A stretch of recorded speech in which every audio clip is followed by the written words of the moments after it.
Assalamu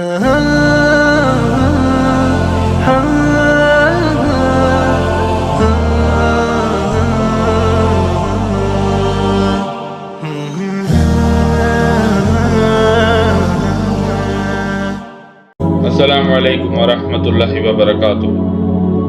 Alhamdulillahi rabbil alameen wal aqibatul muttaqeen wa salatu wa salamu ala rasulihi Muhammadin wa ala alihi wa labatihi wa sahbihi wa azwajihi ajma'in. Iyyaka na'budu wa iyyaka nasta'in. Rabbi shrah li sadri wa yassir li amri wahlul 'uqdatam min lisani yafqahu qawli. Allahumma anfa'ni bima 'allamtani wa 'allimni ma yanfa'uni wa zidni 'ilman walhamdulillahi ala kulli hal. Amma ba'd, a'udhu billahi minash shaitanir rajeem, bismillahir rahmanir rahim. Dear brothers and sisters, because of the Treaty of Hudaibiyah for 2 years, Mushrikeen and Ahle Iman had a peaceful time. They used to visit each other's cities. At the time of Treaty of Hudaibiyah, Banu Khazaa became ally of Rasulullah SAWW, and their rival Banu Bakr became ally of Quraish. For a very long time, they had enmity between them. Because of Treaty of Hudaibiyah, Banu Bakr, after 2 years of treaty, thought, now it is a good time that we should take our revenge from Banu Khazaa. So they, in darkness of night, attacked Banu Khazaa, and in result many men of Banu Khazaa were killed. Banu Khazaa ran towards Haram-e-Kaaba. Banu Bakr ran after them. One of them said, "Stop, we have entered Haram." But other one said, "O men of Banu Bakr, take your revenge, you will not have other chance like that." And they killed Banu Khazaa in Haram. Rasulullah SAWW was in Masjid Nabawi.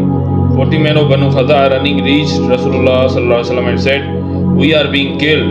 Banu Bakr attacked us in the middle of night. As per Treaty of Hudaibiyah, you are our ally, and you have to take revenge from Banu Bakr and Quraish for us." Rasulullah SAWW said in listening this, he sent his envoy to Quraish and said to represent them 3 conditions. First, to pay the blood of the slain.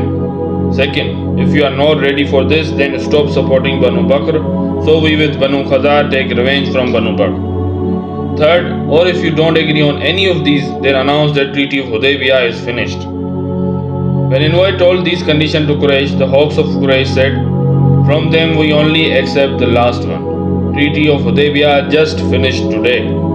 Envoy of Rasulullah SAW returned listening this. When envoy left, the doves realized that we made a big mistake. At that time, Abu Sufyan was chief of Makkah. He was a smart person. He always looked forward to the results. He knew that Muhammad ﷺ is now very strong. And now if treaty will end, then Quraysh will have nowhere to go. So Abu Sufyan immediately went to Medina. Abu Sufyan requested to reconcile, but Rasulullah ﷺ didn't agree. Then Abu Sufyan went to find someone who can talk on behalf of him. He went to Abu Bakr and Umar, but they denied. Then he went to Sayyidina Ali, but he also denied. As a last hope, he went to his daughter Ummul Mu'mineen Habiba, who was wife of Rasulullah SAW. Abu Sufyan went to Habiba's house as a father. There was bed of Rasulullah lying. Abu Sufyan wants to sit on that, but Habiba said, "Stop, father," and folded bed. Abu Sufyan asked, "Daughter, is this bed not worthy of me, or I am not worthy of it?" Habiba replied, "This is the bed of Rasulullah, and you are a mushrik, you are impure, you cannot sit on this." These words cut Abu Sufyan's heart, and he left disappointed. Abu Sufyan again went to Sayyidina Ali and said, "Ya Abul Hasan, tell me anyway." Sayyidina Ali said, "I did not have courage to talk to Rasulullah, but I suggest you should go in Masjid Nabawi and announce by yourself that I reconcile treaty." And Abu Sufyan did as told, but Rasulullah SAW didn't answer. When Abu Sufyan reached Makkah, people asked, "What happened?" Abu Sufyan said, "I announced from myself that I, chief of Quraysh, reconcile treaty." People asked, "Did Muhammad SAW said yes?" Abu Sufyan said, "He said nothing." People said, "We cannot consider it as a reconcile, nor we can consider it as announcement of war. What should we do?" So in Makkah, Quraysh were confused what to do, and in Medina, Rasulullah SAW had ordered to prepare for war. Rasulullah SAW sent messages to his allies to prepare and come to Medina, but didn't tell anyone about where this Muslim army is marching. But here one companion, Hatib, did a mistake.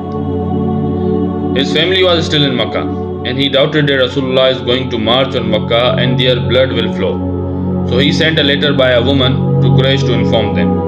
Allah subhanahu wa ta'ala told Rasulullah about this, and he ﷺ sent Sayyidina Ali with 3 companions that at this place one woman is sitting. Go fast, she has a letter, bring that to me. Sayyidina Ali Karamullah Wajhu with 3 companions went to the woman and said to that woman, give us the letter. Woman at first denied. Sayyidina Ali said, it is impossible. Rasulullah told us, you have a letter, so give us or we will search you. Woman out of fear took out letter from her hair and gave to Sayyidina Ali. When Rasulullah ﷺ and companions saw letter, companions became very angry. Sayyidina Umar said, Ya Rasulullah, he is a traitor. Allow me to cut off his head. Rasulullah ﷺ said, Umar, he is Badri companion. Don't you know, Allah has forgiven all past and future sins of Badri companion. Hatib said, Dear Ya Rasulullah, my family is in Makkah. I did this out of fear. Please forgive me. I repent. Rasulullah ﷺ forgives him. 10 years passed since migration. It was Ramadan 8th Hijri.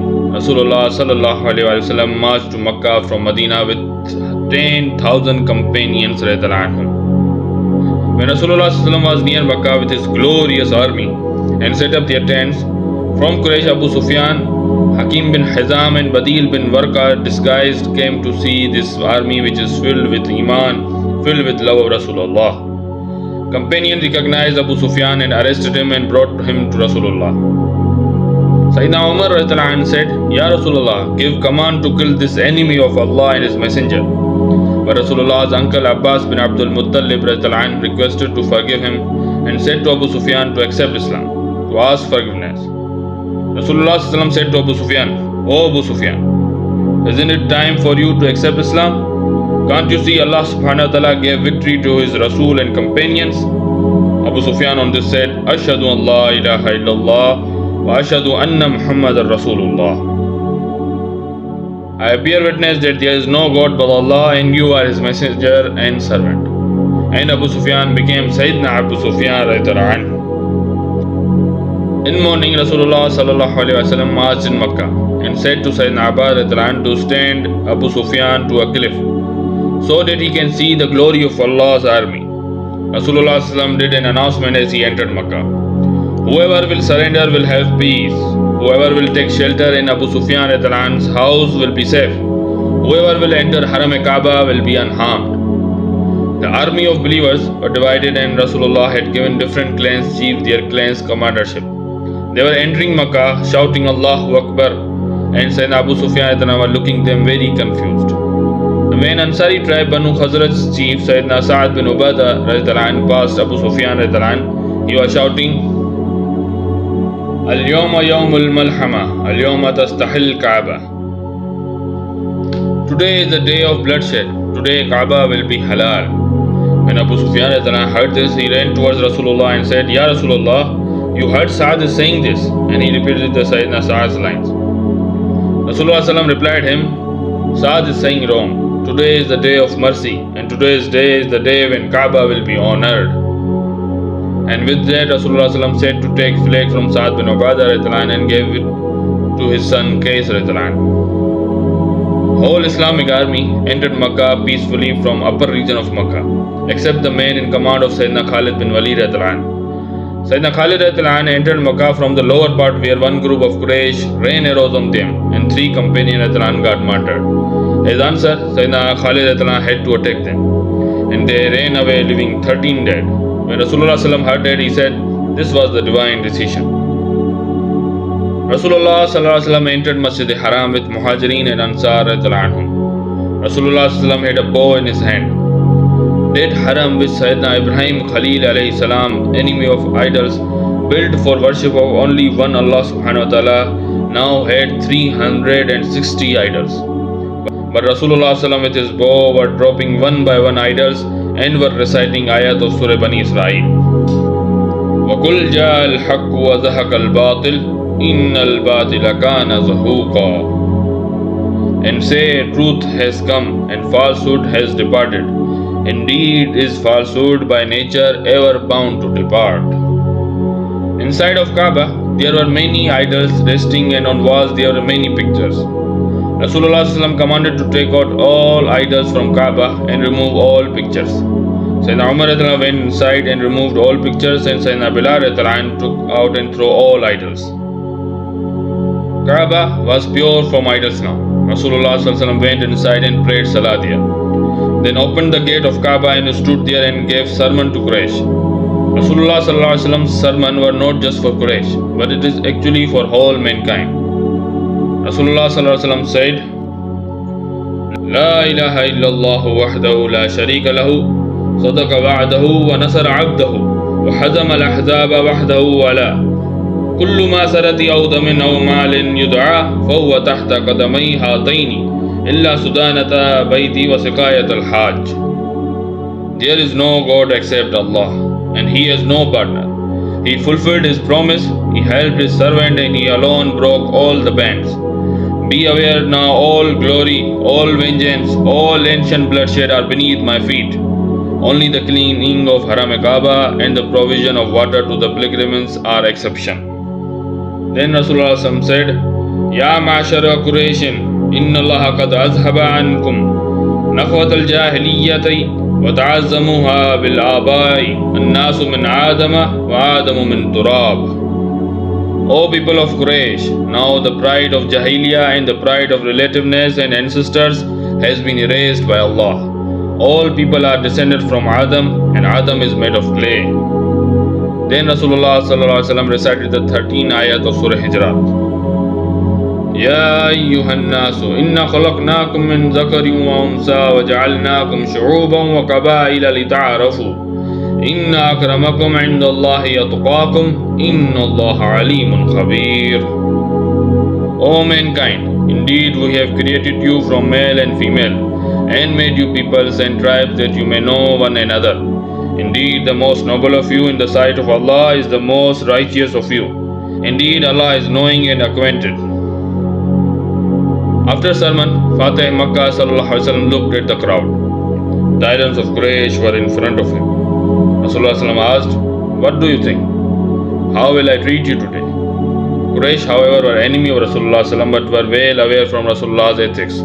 So they said, You are a noble and honorable brother, and son of a noble and honorable brother. Rahmatul Alameen ﷺ said, Today I will say to you what my brother Sayyidina Yusuf ﷺ said to his brothers. La tasriba alaykumul yawm. There is no blame on you today. Go, you are all free. What an incredible ethics were of Rasulullah ﷺ. Rasulullah forgives whole Quraysh. However, in them were those two who tried so hard to finish the Islamic da'wah. Those two who laughed on Rasulullah. Those two who rained arrows on Rasulullah. Those two who had killed believers. Those two who hurt believers in a way that no one can ever imagine. Those two who hurt Rasulullah. But Rasulullah ﷺ, Rahmatul Alameen, with his peace, mercy and forgiveness, not only forgives them but said, there is no blame on you today. You are free to go. So, dear brothers and sisters, this is for today's video.